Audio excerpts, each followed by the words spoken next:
Assalamualaikum warahmatullahi wabarakatuh. Selamat siang menjelang sore. Apa kabar ibu-ibu semuanya? Sehat? Alhamdulillah. Nah, terima kasih ibu kehadirannya. Seperti biasa kita mengadakan pertemuan peningkatan kemampuan keluarga. Nah, sebelum kita mulai acara, mari sama-sama kita berdoa. Doa mulai. Doa selesai. Nah, ibu-ibu, materi pembahasan kita hari ini yaitu modul ketiga tentang kesehatan dan gizi. Nah, sesi yang pertama yaitu pentingnya gizi dan layanan kesehatan ibu hamil. Nah, poin pembahasan kita hari ini adalah pentingnya 1000 hari pertama kehidupan. Tapi sebelumnya saya ingin bertanya sama ibu-ibu, di materi sebelumnya kita belajar apa? Di materi sebelumnya kita belajar tentang pengelolaan keuangan dan perencanaan usaha. Nah, mudah-mudahan ibu sudah mempraktekannya dan ibu sudah memulai usaha untuk meningkatkan pendapatan ekonomi ibu semua. Oke bu, kita lanjutkan materi kita. Oke. Kemudian dalam kesempatan ini, sebelum kita memasuki materi kita, mari sama-sama kita berdiskusi.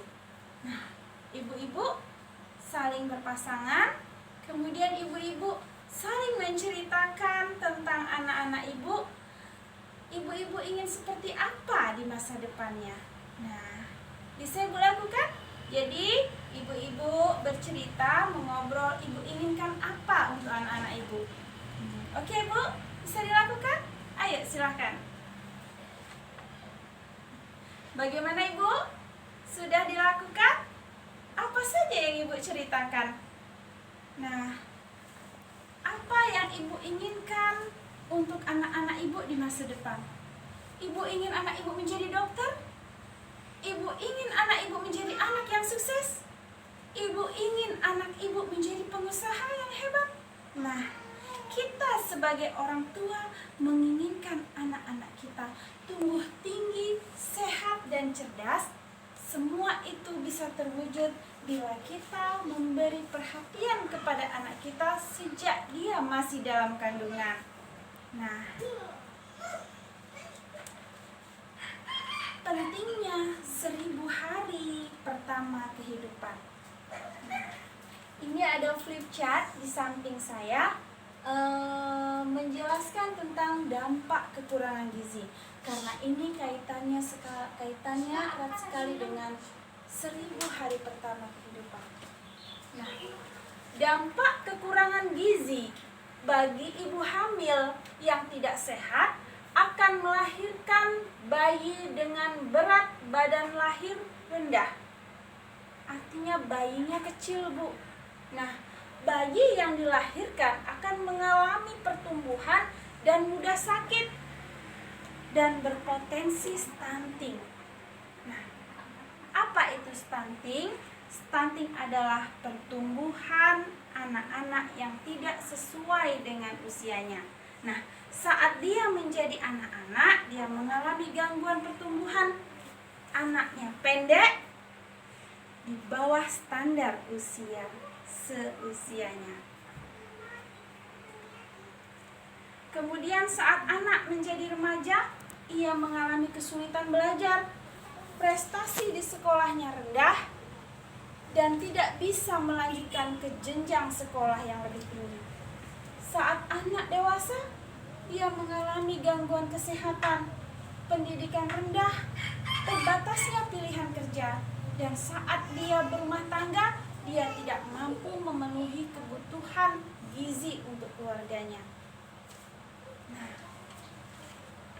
kemudian kita beralih kepada flip chart yang berikutnya.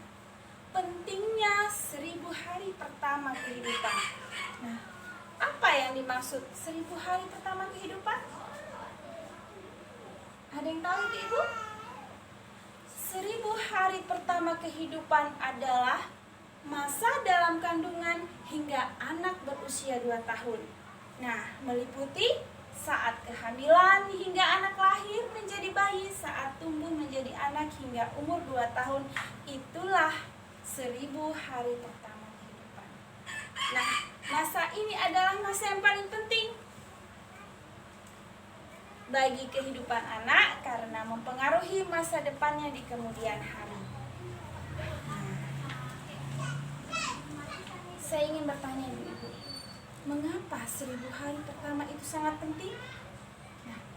Periode 1000 hari pertama kehidupan yaitu 270 hari anak dalam kandungan dan 730 hari setelah anak dilahirkan itu merupakan periode yang sangat sensitif. Karena apa? Dampak yang ditimbulkan pada periode ini akan bersifat permanen dan susah dikoreksi. Nah, contohnya stunting, Bu. Stunting itu tidak bisa diobati. Stunting hanya bisa dicegah. Kapan pencegahannya? 1000 hari pertama kehidupan. Nah, kemudian pada masa 1000 hari pertama kehidupan, apa sih yang bisa kita lakukan? Nah, selama kehamilan, ibu hamil harus mengkonsumsi makanan yang cukup gizi seimbang. Apa saja gizi seimbang? Kita bisa lihat di sini. Nah, makanan ibu hamil harus cukup protein, harus cukup vitamin, harus cukup mineral, dan cukup karbohidrat. Di mana kita dapatkan, Bu? Protein bisa kita dapatkan di lauk pauk. Vitamin bisa kita dapatkan di buah-buahan. Mineral bisa kita dapatkan dari sayuran. Karbohidrat bisa kita dapatkan dari makanan pokok. Nah, selain itu, minum air 8-12 gelas per hari, kemudian tablet tambah darah. Nah, setelah ibu hamil tercukupi gizinya, setelah bayi lahir dilanjutkan dengan inisiasi menyusui dini. Nah, apakah yang dimaksud dengan inisiasi menyusui dini atau sering disebut dengan IMD? Yaitu menyusui setelah bayi lahir. Nah, pada saat itu air susu yang berwarna kekuningan itu sangat baik diberikan untuk bayi karena mengandung sistem kekebalan yang sangat tinggi. Kemudian dilanjutkan dengan menyusui ASI eksklusif sampai 6 bulan. Artinya bayi tidak dibenarkan mengkonsumsi makanan selain ASI. ASI supaya berkualitas baik, maka ibu menyusui harus mengkonsumsi makanan yang bergizi. Nah, kemudian pemberian makanan pendamping ASI itu dilakukan saat bayi berusia 6-12 bulan. Nah, makanan ini bertahap, Bu. Dari mulai makanan yang lunak sampai bayi berumur 1 tahun lebih, itu baru kita boleh makan makanan seperti keluarga di rumah. Kemudian lanjutkan ASI sampai 2 tahun.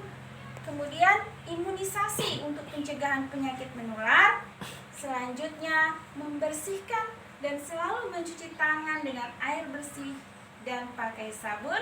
Nah, tujuannya agar menghindari penyakit seperti diare, malaria, dan lain sebagainya. Nah, masalah mencuci tangan dengan sabun itu akan ada pembahasan selanjutnya, tapi pembahasan kita cukup sampai di sini. Nah, kita kasih yel-yel untuk anak-anak kita, Bu. Kalau saya sebut anak Indonesia, Ibu menjawab tinggi, sehat, dan cerdas. Anak Indonesia tinggi, sehat, dan cerdas. Nah, semoga itu menjadi modal kita untuk selalu membawa anak-anak kita menjadi anak-anak yang sehat, Bu.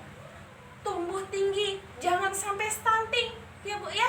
Nah, karena kita sudah mempelajari 1000 hari pertama kehidupan.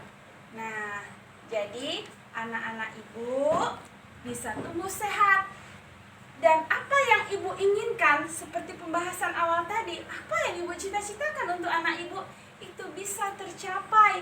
Karena apa? Ibu sudah melaksanakan. Nah, dari sejak dalam kandungan, Ibu sudah memperhatikan anak-anak Ibu sampai anak Ibu dilahirkan, sampai tumbuh menjadi anak-anak dewasa. Oke, Ibu? bisa kita laksanakan bersama-sama Ibu. Nah, semoga apa yang kita sampaikan membawa manfaat untuk kita semua, dan mari sama-sama kita praktekkan, dan mari sama-sama kita jadikan anak-anak kita anak Indonesia tinggi, sehat, dan cerdas.